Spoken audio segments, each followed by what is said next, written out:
Hello, and welcome now to Romeo and Juliet Act 3, where this comedic Shakespearean comedy basically now turns into tragedy. So, without further ado, we now begin Act 3 and Scene 1, which takes place on a very hot and pretty stuffy afternoon in Verona. Mercutio, Benvolio, and a few of their men around. So, Benvolio first. I pray thee, good Mercutio, let's retire. The day is hot, the Capulets abroad, and if we meet we shall not scape uproar, for now these hot days is the mad blood stirring.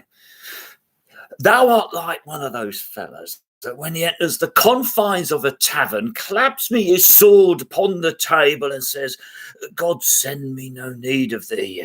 And by the operation of the second cup, draws him on aura when indeed there is no need. Am I like such a fellow? Come, thou art as hot as Jack in thy mood as any in Italy, and as soon moved to be moody, and as soon moody to be moved. And what too? Nay, and there were two such.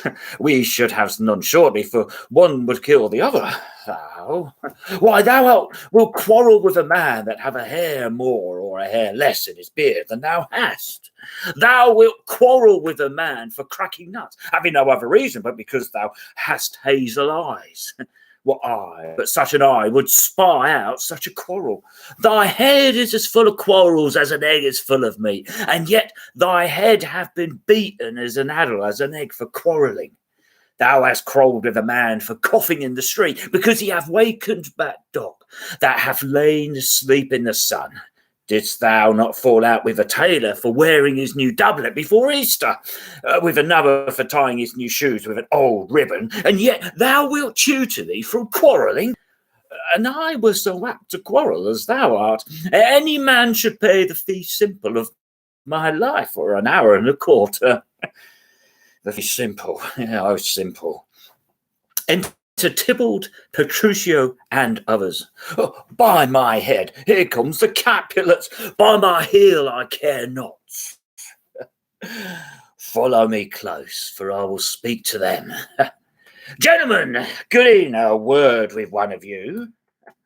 And but one word with one of us. Couple it with something, make it a word and a blow. You shall find me apt enough to know that, sir, and you will give me occasion. Could you not take some occasion without giving? Mercutio, with Romeo. Consort, what? Does thou make us minstrels, and thou make minstrels of us? Look to hear nothing but discord. Here's my fiddlestick. Here that shall make you dance. Come, consort. We talk here in the public haunt of men. Either withdraw unto some private place, or reason coldly of your grievances, or else depart. Here all eyes gaze on us. Men's eyes were made to look, and let them gaze. I will budge for no man's pleasure, I. Well, in comes Romeo. Well, peace be with you, sir. Here comes my man.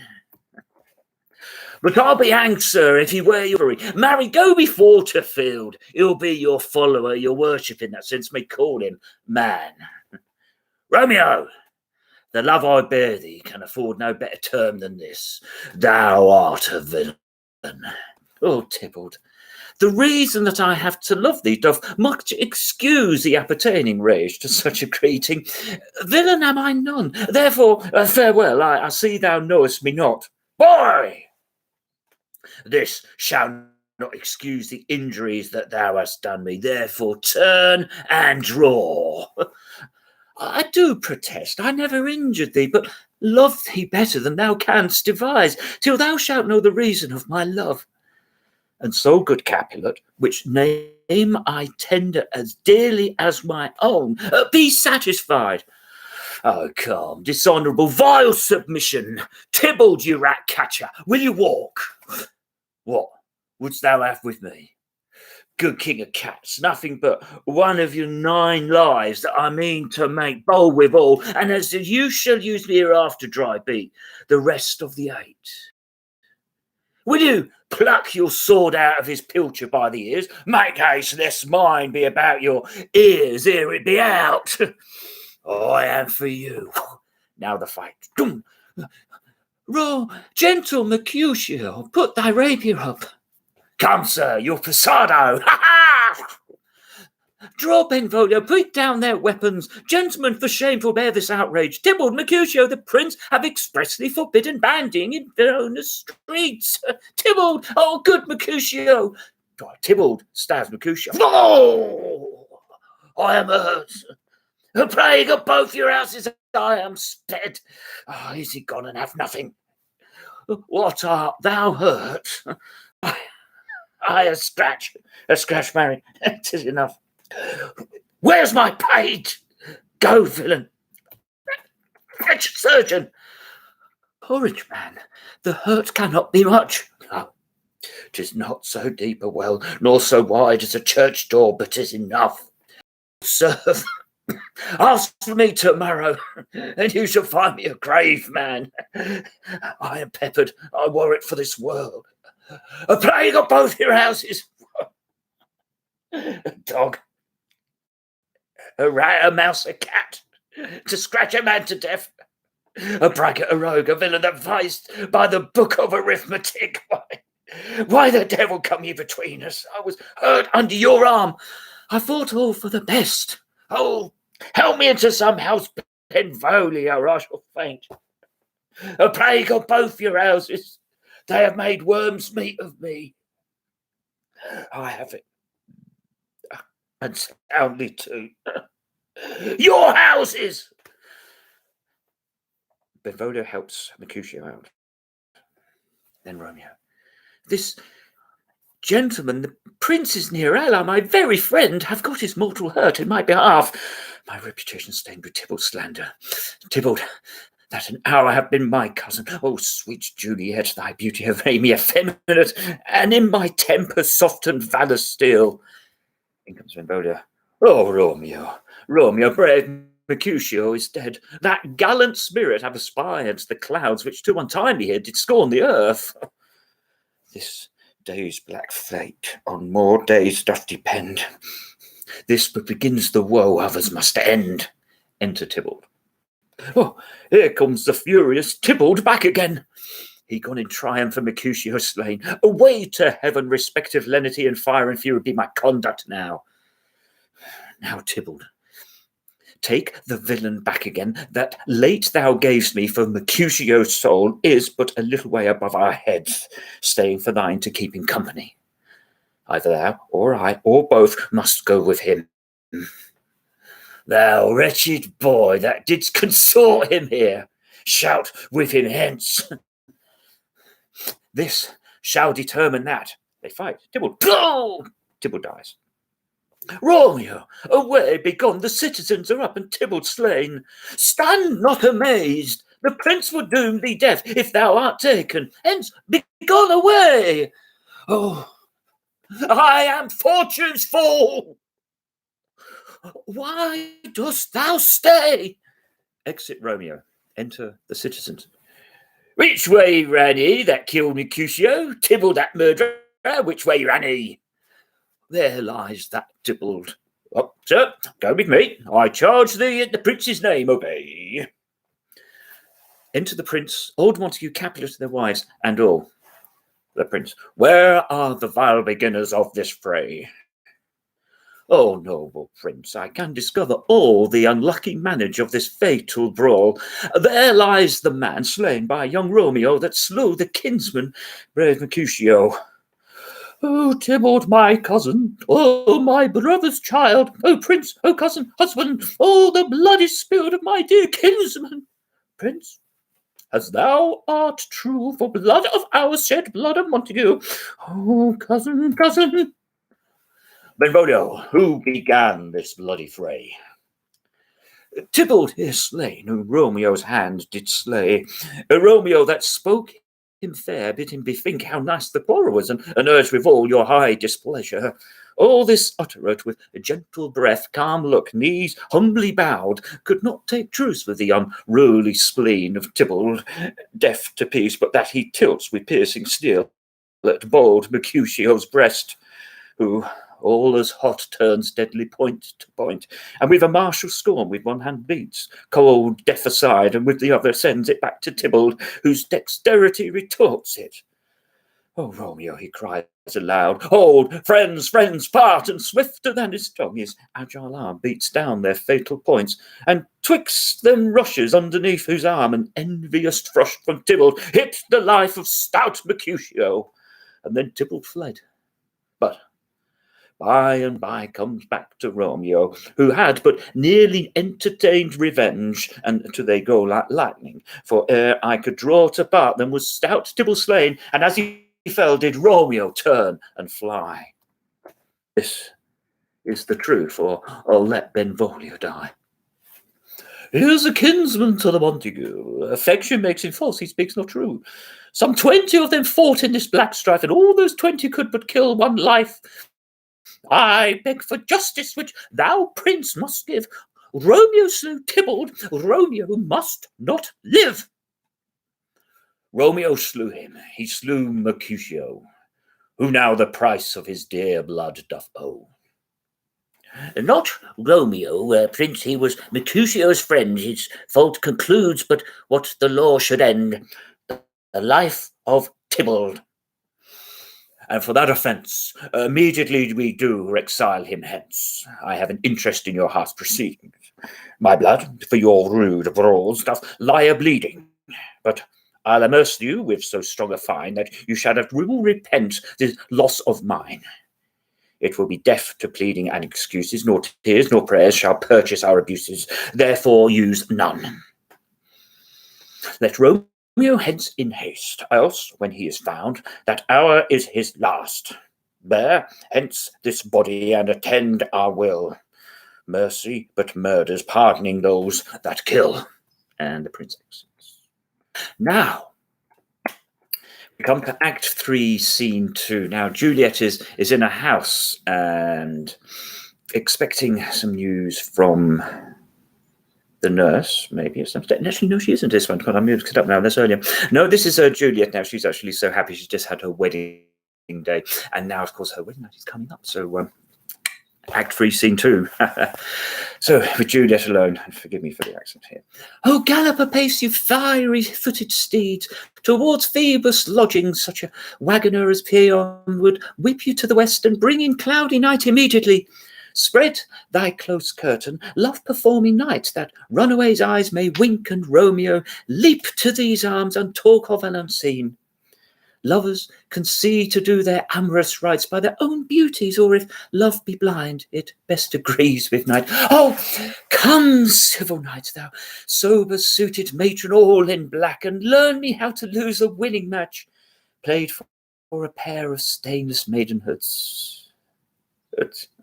My unmanned blood bating in my cheeks. With thy black mantle still strange, love grow bold, think love true, acted simple modesty.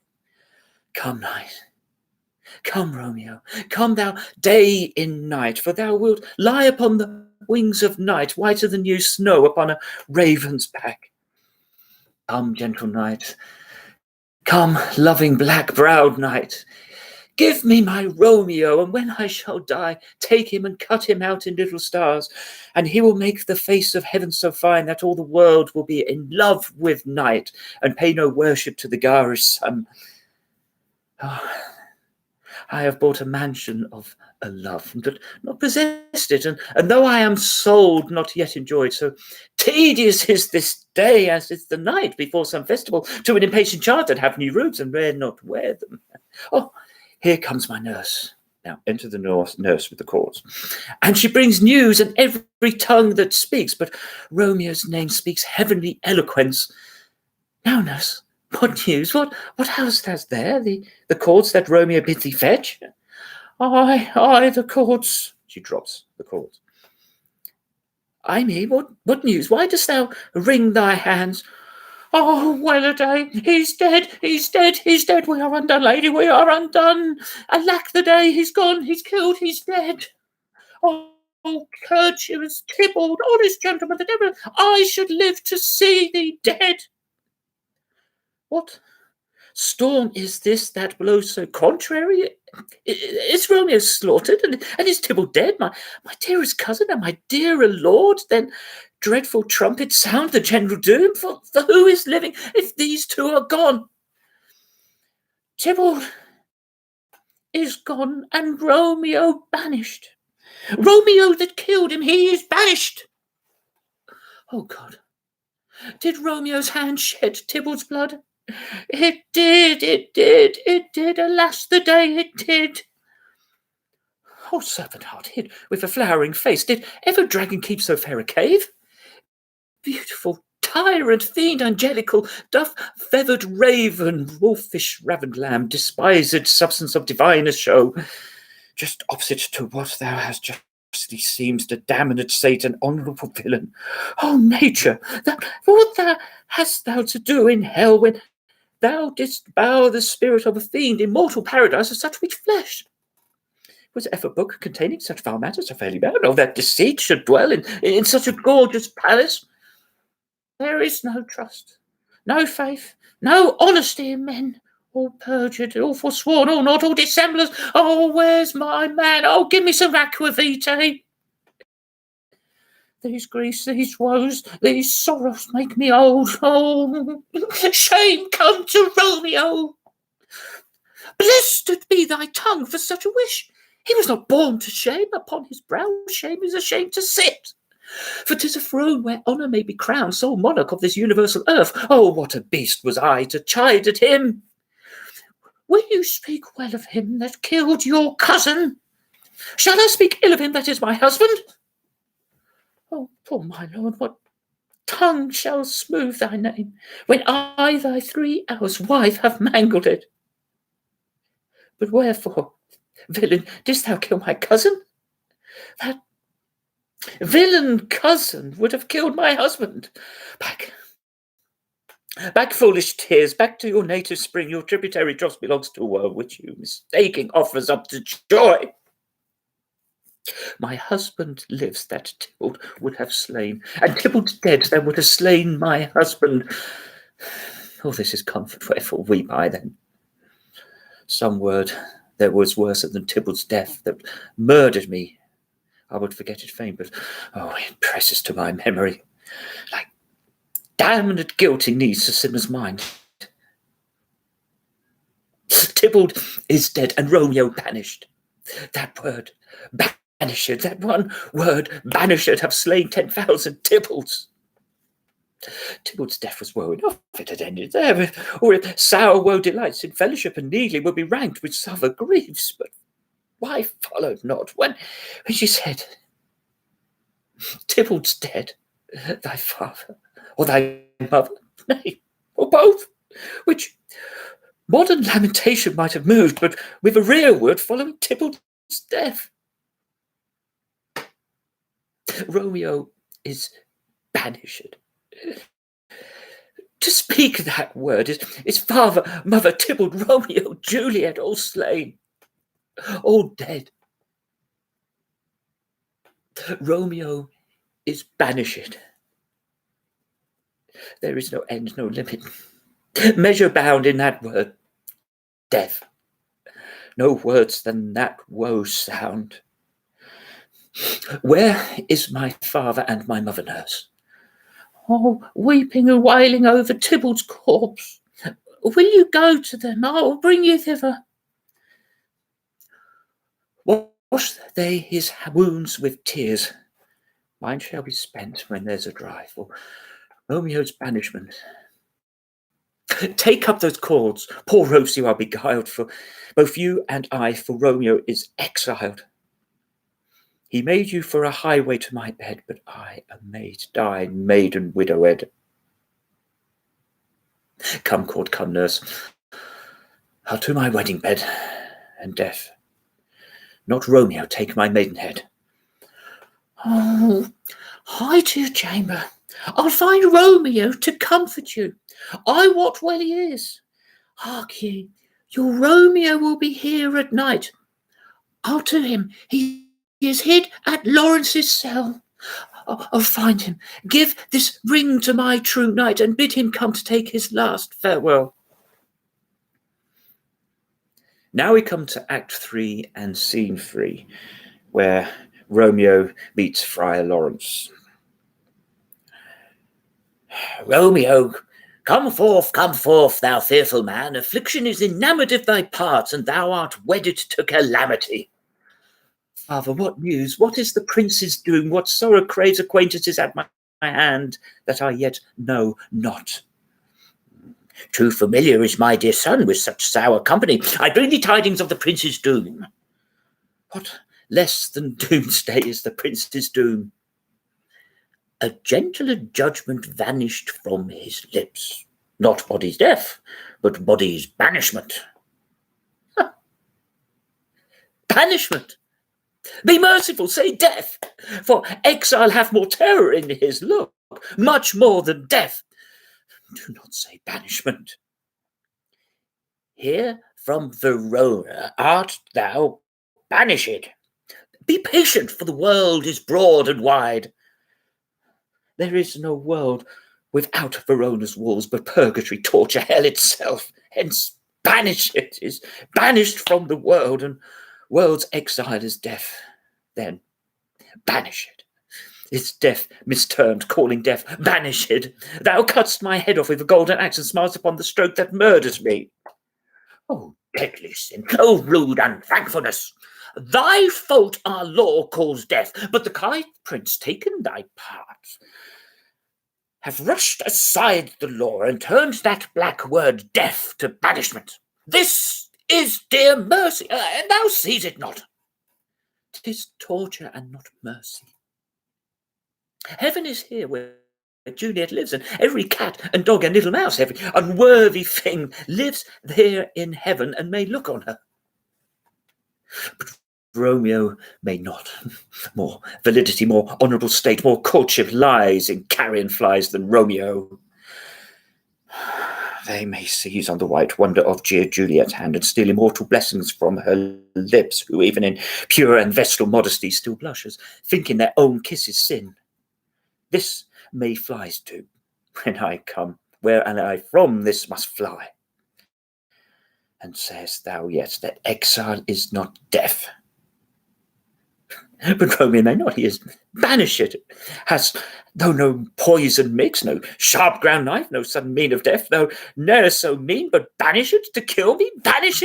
Oh, friar, the damned use that word in hell, howling attends it. How hast thou the heart, being divine, a ghostly confessor, a sin absolver, and my friend profess, to mangle with me that word, banished? Then, fond madman, hear me a little speak. Oh, thou wouldst speak again of banishment. I'll give thee armour to keep off that word. Adversity, sweet milk, philosophy, to comfort thee, though thou art banished. Yet, banished. Hang up philosophy. Unless philosophy could make a Juliet, displant a town, reverse as prince's doom, it helps not, it prevails not. Talk no more. Then I see that madmen have no ears. How should they when wise men have no eyes? Let me dispute with thee of thy estate. Thou canst not speak of that, thou dost not feel. Wert thou as young as I, Juliet, thy love, an honour but married, Tybalt murdered, doting like me and like me banished, then mightst thou speak, then mightst thou tear thy hair, a fall upon the ground as I do now, taking the measure of an unmade grave. Enter the nurse and knocks. Arise, one knocks. Good Romeo, hide thyself. Not I, unless the breath of heartsick groans mist-like enfold me from the search of mine eyes. Hark how they knock. Who there? Romeo, arise, thou wilt be taken. Stay a while. Stand up. Run to my study. By and by, God's will.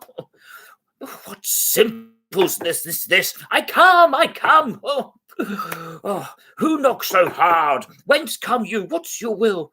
Oh, let me come in, and you shall know my errand. I come from the Lady Juliet. Oh, welcome then. Oh, holy friar, tell me, holy friar, where's my lady's lord? Where's Romeo? There on the ground, with his own tears made drunk. Oh, it is even in my mistress's case, just in her case, oh woeful sympathy, piteous predicament, even so lies she, blubbering and weeping and blubbering. Stand up, stand and you be like a man. For Juliet's sake, for her sake, rise and stand. Why should you fall into so deep an oh? Nurse, sir, death's the end of all. Speaks thou of Juliet? How is it with her? Doth she not think me an old murderer, now that I have stained the childhood of our joy with blood removed but little from her own? Where is she? And how doth she? And what says she, my concealed lady, to our cancelled love? Oh, she says nothing, sir, but weeps, and now falls on her bed, and then starts up, and Tybalt calls, and on Romeo cries, and then down falls again. If that name shot from the deadly level of a gun did murder her, as that name's cursed hand murdered her kinsman. Oh, tell me, friar, tell me in what vile part of this anatomy doth my name lodge? Tell me, that I may sack the hateful mansion. Hold thy desperate hand. Art thou a man? Thy form cries thou art. Thy tears are womanish, thy wild acts denote the unreasonable fury of a beast. Unseemly woman in a seeming man, and ill-beseeming beast in seeming both. Thou hast amazed me. By my holy order, I thought thy disposition better tempered. Hast thou slain Tybalt? Wilt thou slay thyself, and slay thy lady that in thy life lives, by being so damned hate upon thyself? Why, railst thou on thy birth, the heaven and earth, since birth and heaven and earth, all three do meet in thee at once, which thou at once would lose. Fie, thou shamest thy shape, thy love, thy wit, which, like a usurer, arounds an all, and usest none in that true use indeed, which should bedeck thy shape, thy love, thy wit. Thy noble shape is but a form of wax, disgracing from the valour of a man, thy dear love sworn but hollow perjury, killing that love which thou hast vowed to cherish. Thy wit, that ornament to shape and love, misshapen in the conduct of them both, like powder in a skilless soldier's flask, is set afire by thine own ignorance. And thou, dismembered with thine own defence, what? Rouse thee, man! Thy Juliet is alive, for whose dear sake thou wast but lately dead. There art thou happy. Tybalt would kill thee, but thou slewest Tybalt. There art thou happy. The law that threatened death became thy friend and turned it into exile. There art thou happy. A pack of blessings light upon thy back. Happiness courts thee in her best array, but like a misshaven and sullen wet, thou pouts upon thy fortune and thy love. Take heed, for such die miserable. Go, get thee to thy love as was decreed, ascend her chamber hence and comfort her. But look thou not stay till the watch is set, for then thou canst not pass to Mantua, where thou shalt live till we can find a time to blaze your marriage, reconcile your friends, beg pardon of the prince, and call thee back with 200,000 times more joy than thou wentst forth in lamentation. Go before, nurse, commend me to thy lady, and bid her hasten all thy houses to bed, which heavy sorrow makes them apt unto. Romeo is coming. Oh, Lord, I could have stayed here all night to hear such counsel. Oh, what learning is! Oh, my lord, I'll tell my lady you will come. Do so, and bid my sweet prepare to chide. Oh, here, sir, a ring she bid me give you, sir. Hie you, make haste, for it grows very late. The nurse exits. How well my comfort is revived by this. Go hence, good night, and here stands all your state. Either be gone before the watch be set, or by the break of day disguised from hence. Sojourn in Mantua. I'll find out your man, and he shall signify from time to time every good hap to you that chances here. Give me thy hand. 'Tis late. Farewell, good night. But what a joy past joy calls out on me, if it were grief so brief to part with thee. Farewell. So now we come to Act 3 and Scene 4. Paris meets Capulet to try and arrange this wedding. And Lady Capulet's there as well. Capulet. Things have fallen out, sir, so unlikely that we have had no time to move our daughter. Look you, she loved her kinsman Tybalt dearly, and so did I. Well, we were born to die. 'Tis very late. She'll not come down tonight, I promise you, but for your company I would have been abed an hour ago. These times of woe afford no times to woo. Madam, good night. Commend me to your daughter. Lady Capulet. I will, and know her mind early tomorrow. Tonight she is mewed up to her heaviness. So Paris, I will make a desperate tender of my child's love. I think she will be ruled in all respects by me, nay more. I doubt it not. Wife, go you to her ere you go to bed. Acquaint her here of my son Paris's love, and bid her mark you me on Wednesday next. But soft. What day is this? Monday, my lord. Monday, well, Wednesday's too soon. On Thursday let it be. On Thursday tell her she shall be married to this noble earl. Will you be ready? Do you like this haste? We'll keep no great ado, a friend or two, for hark you, Tybalt being slain so late, it may be thought we held him carelessly, being our kinsman, if we reveal much. Therefore, we'll have some half a dozen friends, and there's an end. But what say you to Thursday? My lord, I would that Thursday were tomorrow. Ha ha! We'll get you gone a Thursday, be it then. Go you to Juliet ere you go to bed. Prepare her, wife, against this wedding day. Farewell, my lord. Lights to my chamber, ho, afore me. For me it is so very late that we may call it early by and by. Good night.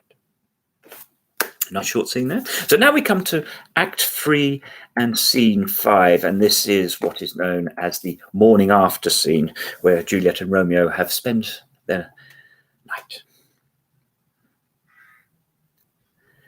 Wilt thou be gone? It is not yet near day. It was the nightingale and not the lark that pierced the fearful hollow of thine ear. Nightly she sings on yon pomegranate tree. Believe me, love, it was a nightingale. It was the lark, the herald of the morn. No nightingale. Look, love, what envious streaks do lace the severing clouds in yonder east. Night's candles are burnt out, and jocund day stands tiptoe on the misty mountain tops.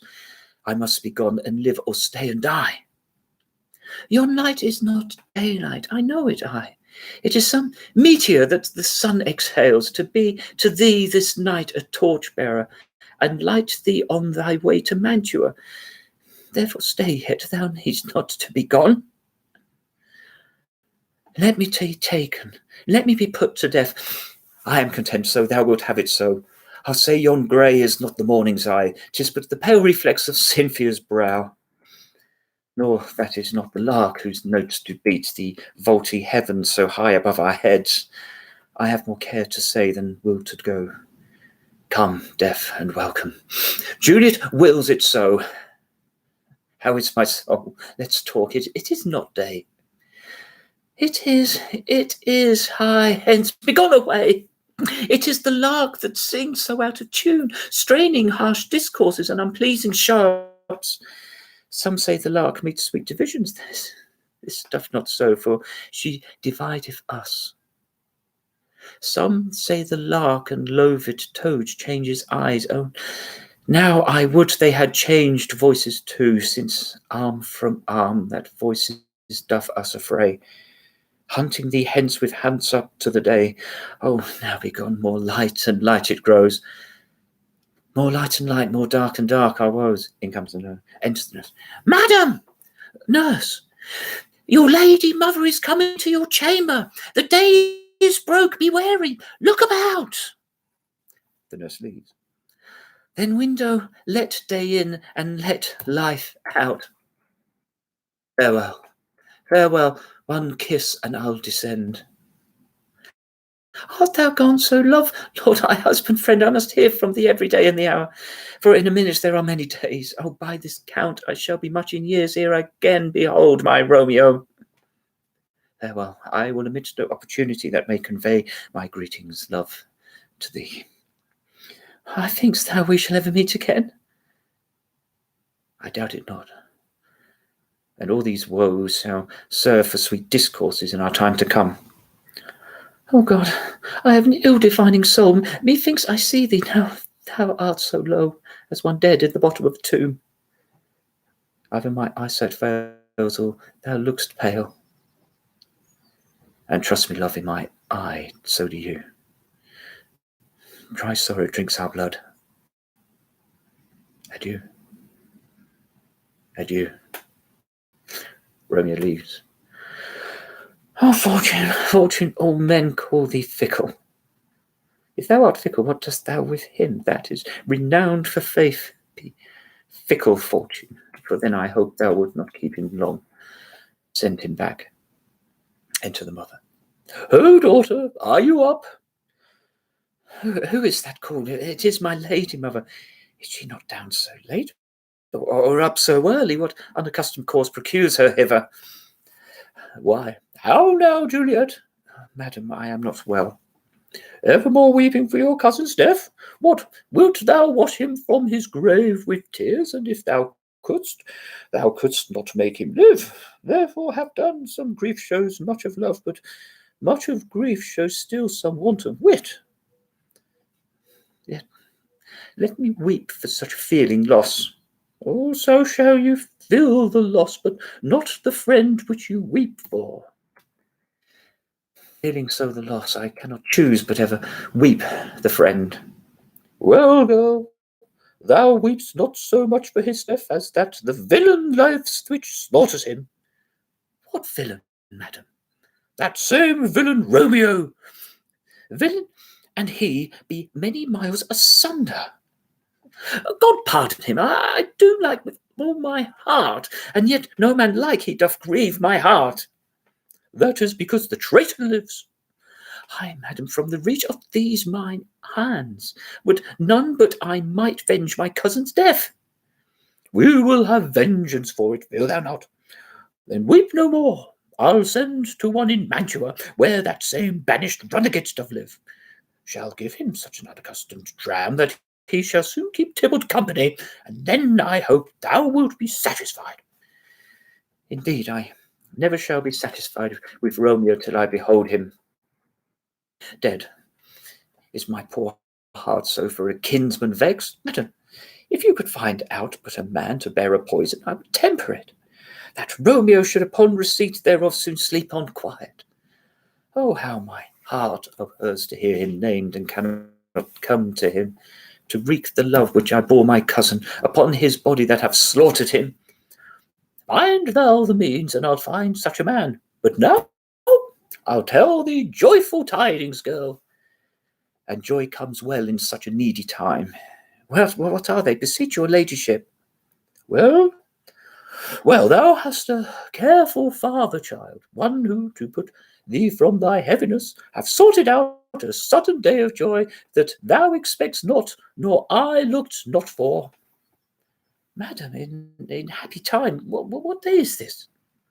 Married, my child, early next Thursday morn, the gallant young and noble gentleman, the county Paris at St. Peter's Church, shall happily make thee there a joyful bride. Now, by St. Peter's Church and Peter too, he shall not make me there a joyful bride. I wonder at this haste that I must wed ere he that should be her husband comes to woo. I pray you, tell my lord and father, madam, I will not marry yet, and when I do, I swear it shall be Romeo, whom you know I hate, rather than Paris. These are news indeed. Oh, here comes your father. Tell him so, and see how he will make it out of your hands. Enter Capulet and the nurse. When the sun sets, the earth doth drizzle dew, but for the sunset of my brother's son, it rains downright. How now? A conduit girl, what? Still in tears?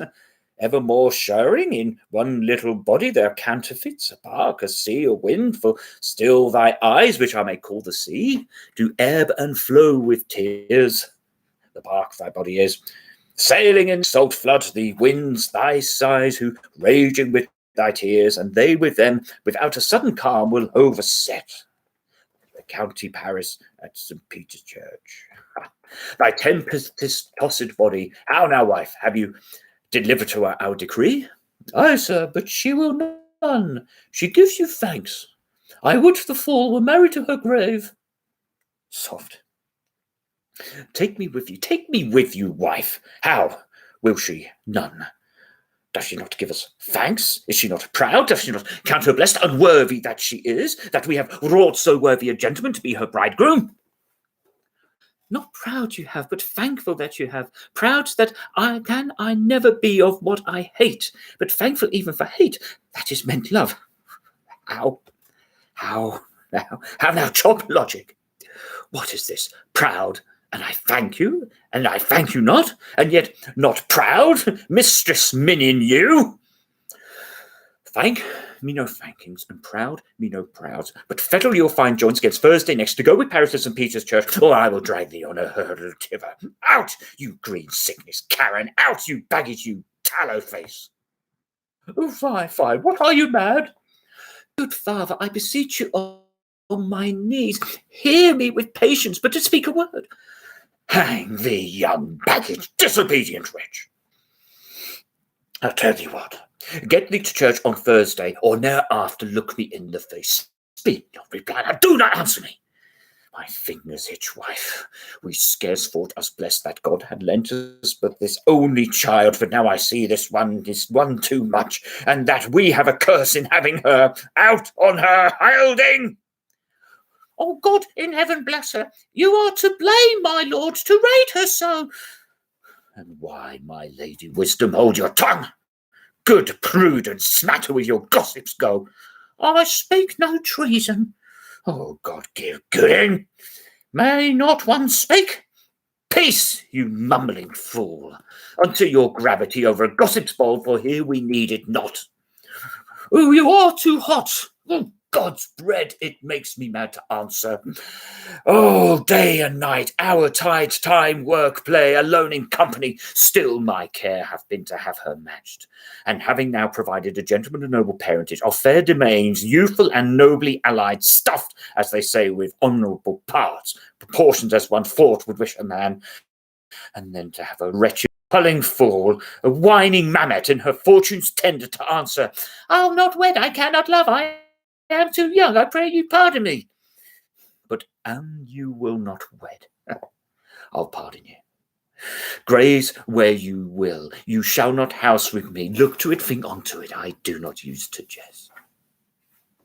Thursday is near. Lay hand on heart, advise. And you be mine, to my friend. And you be not. Hang, beg, starve, die in the street, or by my soul, I'll never after acknowledge thee, nor what is mine shall never do thee good. Trust to it. Bethink you, I'll not be forsworn. Capulet leaves. Oh, is there no pity sitting in the clouds that sees into the bottom of my grief? Oh, sweet my mother, cast me not away. Delay this marriage for a month, a week, or if you do not, make the bridal bed in that dim monument where Tybalt lives. Talk not to me, for I shall not speak a word. Do as thou wilt, for I have done with thee. Exit Lady Capulet.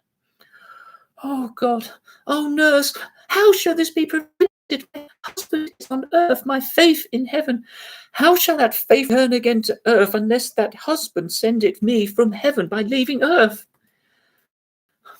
Comfort me, counsel me. Alack, alack, that heaven should practice stratagems upon so soft a subject as myself. What sayest thou? Hast thou not a word of joy? Some comfort, nurse. Faith, here it is. Romeo is banished, and all the world to nothing, that he dares not come back to challenge you. Or if he do, it needs must be by stealth. Then, since the case so stands as now it doth, I think it best that you married with the county. Oh, he's such a lovely gentleman. Romeo's a dishclout to him. An eagle, madam, hath not so green, so quick, so fair an eye as Paris have.